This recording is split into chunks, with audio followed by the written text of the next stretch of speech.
Welcome everyone. In this video, we're going to show how to create and apply a material instance to our landscape. Now, up until this point in our course, we have created a landscape material. Some of you took the shortcut and you've simply applied it to your landscape actor. And that's been all well and good. It's allowed us to paint different texture layers onto our landscape. But as you may have recalled, when we make any change inside of our material, and then we click Save or Apply, it causes shaders to recompile. That is, it's going to recalculate how this particular material looks in your landscape. And that takes forever, and it's annoying, and it's no good. Isn't there a better way to do this? Yes, there is, and that's through material instances. So I'm going to jump back to my content browser, and we're going to create one of these. Now, it doesn't matter if you are using your M material created, for those of us that created this landscape material from scratch, or if you took the material shortcut and have M_landscape. To create a material instance, it's super easy. We're going to right-click on our existing landscape material. And in the right-click menu at the very top, we've got the option to create a material instance. Let's go ahead and do that. And it's fine to have it exist here in our content landscapes material directory. And I'm just going to call this M_material created. And well, I am actually super happy with that name, _inst at the end. So I'm going to hit enter. And then I'm going to double click on this to open it up.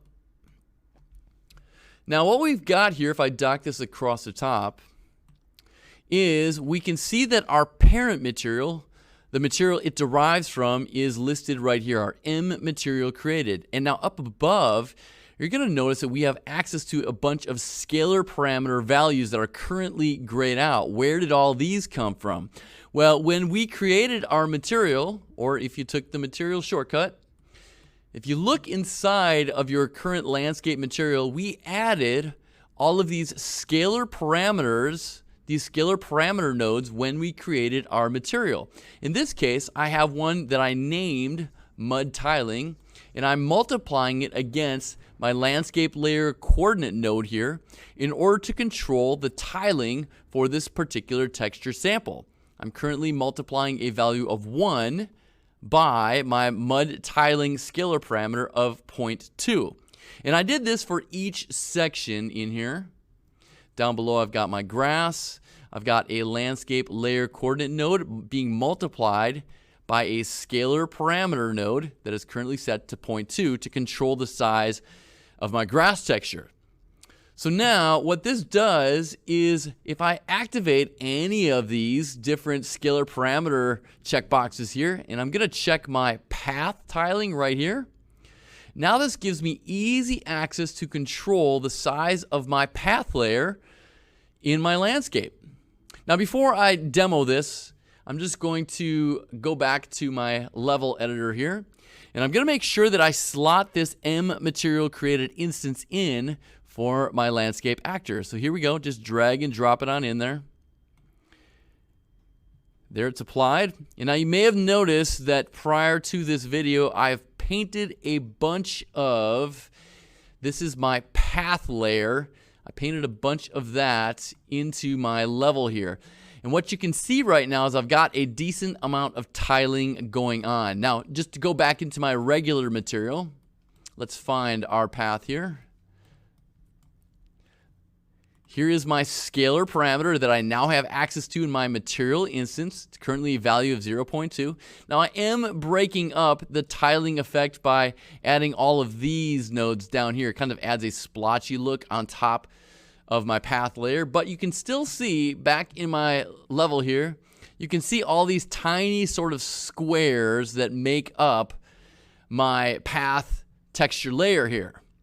Not these giant yellow squares, but those tiny squares. So now if I jump into my material instance created, and I'm just going to break this off, and I'm going to break it off so we can kind of bring this into a side view here so I can see my layer here, my path layer. Now I've got my path layer, my path tiling checked on. It's currently a value of 0.2.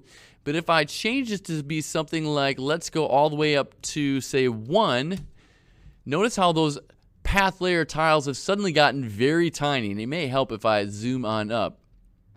Now contrast this, where if I change this to, say, 0.1 and hit enter, suddenly those tiles have gotten much bigger. So smaller values equal bigger, bigger values equal smaller. And now here's the really cool thing. I was able to update this right here in the editor, like so. And you don't see any message down here for shaders recompiling. So this is a much quicker way to build out a landscape material in such a way where we've exposed some parameters that we can easily adjust here in our landscape material instance, and we don't have the shaders compiling again and again, because that gets annoying really fast. So I'm going to set this back to its default value, and we will save this quickly. But that is how you create a landscape material instance.